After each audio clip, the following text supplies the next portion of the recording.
আসসালামু আলাইকুম, কেমন আছেন সবাই? আজকে আমরা পড়বো হচ্ছে স্কিন অ্যানাটমি চ্যাপ্টার 6 ডার্মিস।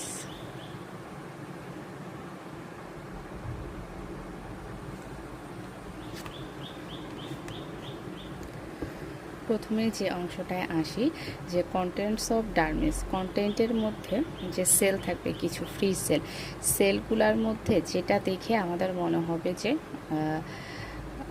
এটা হচ্ছে ফলস, সেটা হচ্ছে ল্যাঙ্গারহ্যান্স সেলস, কারণ আমরা এটা অ্যাপিডার্মিসে পড়ে এসেছি। তো ডার্মিসেও কিন্তু কিছু ল্যাঙ্গারহ্যান্স সেলস থাকে। কন্টেন্ট অফ ডার্মিসটা কিন্তু ইনফিনিটি স্টার একটা টপিক। হ্যাঁ, তো বাকি যে সেল কী কী থাকে সেটা আমরা একটু জেনে নিই। ফাইব্রোসাইট, ফাইব্রোপ্লাস্ট, মাস্ট সেল থাকবে, হিস্টিওসাইট, লিম্ফোসাইট। আর ইওসিনোফিল কি কমনলি থাকবে? কমনলি থাকবে না। ইওসিনোফিলটা ডার্মিসে থাকবে রেয়ারলি। আর প্লাজমা সেল নর্মাল ডার্মিসে থাকে না, শুধুমাত্র থাকে মিউকোকিউটেনিয়াস জাংশনে। এটা প্রিভিয়াস ইয়ারে এসেছিল, এই প্রশ্নটা নিচে লেখা আছে, এখন আপনাদের লেখার দরকার নেই। ফাইবারের মধ্যে থাকবে দুই ধরনের fibre, collagen fibre, elastic fibre. Ground substance থাকবে। আর কানেকটিভ টিস্যুর মধ্যে এমবেডেড থাকবে হচ্ছে nerve, blood vessel, lymphatics, muscle, folliculo sebaceous, apocrine unit, eccrine unit যেগুলো। অ্যাপিডার্মিসের যে ডার্মিস কত গুণ থিকার? 15 থেকে 40। যে প্রশ্নটার কথা বলেছিলাম যে প্রিভিয়াস ইয়ারে এসেছিল, যে প্লাজমা সেল নর্মাল ডার্মিসে থাকে না, অ্যাকসেপ্ট মানে কোথাকার ডার্মিসে প্লাজমা সেল থাকে, সেটা হচ্ছে মিউকোকিউটেনিয়াস জাংশন। এরপর আমরা পড়বো কম্পার্টমেন্ট অফ ডার্মিস। ডার্মিসের কম্পার্টমেন্টটা হচ্ছে মেইনলি দুইটা জোনে ডিভাইডেড, একটা হচ্ছে থিন জোন আর একটা থিক জোন। থিন জোনটাকে আমরা বলবো অ্যাডভেন্টিশিয়াল, আর থিকটা হচ্ছে রেটিকুলার ডার্মিস। থিন জোনের আবার দুইটা এরিয়া, একটা হচ্ছে বিলো দ্য এপিডার্মিস, সেটাকে বলতেছে আমরা প্যাপিলারি ডার্মিস, আর একটা হচ্ছে অ্যারাউন্ড অ্যাডনেক্সা, এটা হচ্ছে পেরি অ্যাডনেক্সাল ডার্মিস। এই দুইটা মিলে হবে হচ্ছে অ্যাডভেন্টিশিয়াল ডার্মিস। আর thick zone of reticular dermis, এটার এক্সটেনশন কতটুকু? Base of the papillary dermis থেকে সারফেস অফ সাবকিউটেনিয়াস ফ্যাট পর্যন্ত।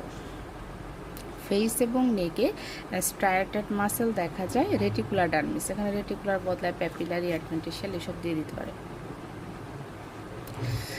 এরপর হচ্ছে অ্যাডভেন্টিশিয়াল এবং রেটিকুলার ডার্মিসের পার্থক্য পড়ব। এটাকে চাইলে আমি বইয়ের মতো ছক করে দিয়ে দিতে পারতাম, কিন্তু সেটা আমি দেইনি, কারণ হচ্ছে যেহেতু আমার পড়ার কোনো পার্টনার নেই, তো এভাবে ঢেকে ঢেকে নিজেকে প্রশ্ন করে যাতে পড়ে ফেলা যায়, এই জন্য আমি এটা এভাবেই রেখেছি। কারণ এই বয়সে আসলে পড়ার পার্টনার ম্যানেজ করা খুব কষ্ট। অ্যাডভেন্টিশিয়াল ডার্মিসটা হচ্ছে থিন, রেটিকুলারটা থিক। কোলাজেন বান্ডেল কোথায় কেমন থাকবে?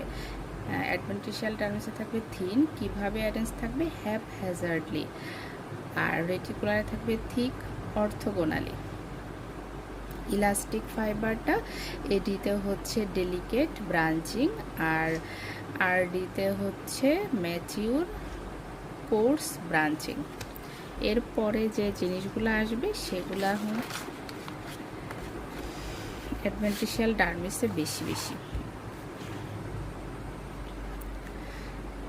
যেমন ফাইব্রোসাইট অ্যাডভেন্টিশিয়াল ডার্মিসে numerous, ground substance numerous, blood vessel এখানকারটা হচ্ছে অ্যাডভেন্টিশিয়াল ডার্মিসে highly developed microcirculation, superficial plexus, superficial আর ডিপটাকে এলোমেলো করা যাবে না, অ্যাডভেন্টিশিয়ালে হচ্ছে সুপারফিশিয়াল প্লেকজাস।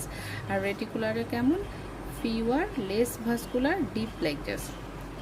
ইনটেগুমেন্ট মানে হচ্ছে স্কিন, এটার ফাংশন হচ্ছে photosynthesis of vitamin D in epidermis, এটাকে ডার্মিস করে দেবে, ট্রু ফলস। আর একটা হচ্ছে রেগুলেশন অফ বডি টেম্পারেচার। এটা হচ্ছে আমার ফার্স্ট এডিশনের বইটা, তো সেকেন্ড এডিশনে তো মশলা ফোর্থ এডিশনের তথ্য অ্যাড হয়েছে, সেটা আমি এখানে বলে দিচ্ছি যেটুকু অ্যাড হয়েছে। যে মশলা ফোর্থ এডিশনে এইটুকু এক্সট্রা আছে, যে commonly adipocytes of subcutaneous fat are found in dermis, particularly কোন ইউনিটে? এটা হচ্ছে অ্যাক্রাইন ইউনিট।